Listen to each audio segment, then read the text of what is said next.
I'm Tony Lombardi with a Russell Street recap brought to you by Casamilla's of Whitemarsh.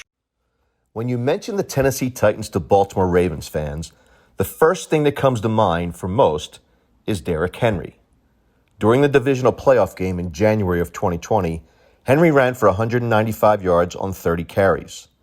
He also threw a jump pass for a 3-yard score. Henry had 139 of those rushing yards in the second half.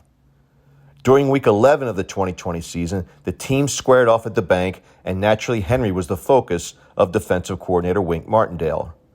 Early on, his plan of attack worked. Henry was held to 37 yards on 13 carries in the first half.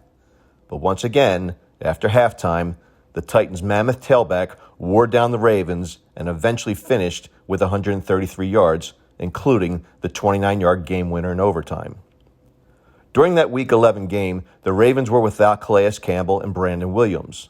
Justin Ellis and Derek Wolfe were forced to play during 83% and 80% of the Ravens' defensive snaps, respectively. This time around, both Campbell and Williams will be available, and the Ravens might not wear down the way they did on November 22nd. And they'll have a more experienced Justin Madubuike at their disposal as well.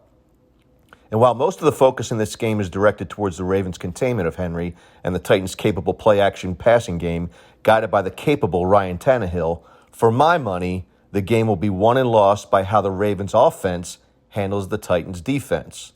Looking back at the divisional loss 1 year ago, the Ravens moved the football well. They had 530 yards of offense to the Titans' 300 yards, and the Ravens punted just once. And while we tend to think of Henry as the reason the Ravens lost that playoff game, the Ravens really only have themselves to blame. They lost the turnover battle 3-0. They were 0 for 4 on fourth down attempts. They had 36 more penalty yards than the Titans, and they were just 1 for 4 in red zone opportunities. The red zone and penalties were also problematic this season when the Ravens were 1 and 4 inside the 20, and they were flagged for 37 more yards than Mike Vrabel and his merry band of trash talkers. This time around, the Titans' defense is there for the taking. Tennessee's defense has given up 34.3 points per game over the last 3 games, and 2 of those games were against teams with a combined 9-23 record.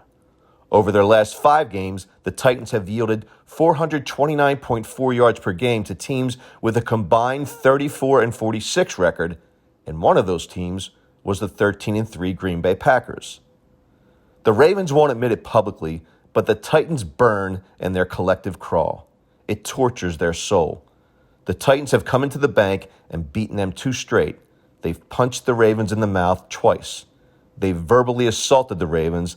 And let's not forget that the Titans have come into Baltimore and treated the team's shield like a dog would treat a fire hydrant. This is the matchup the Ravens want. It's the one we want.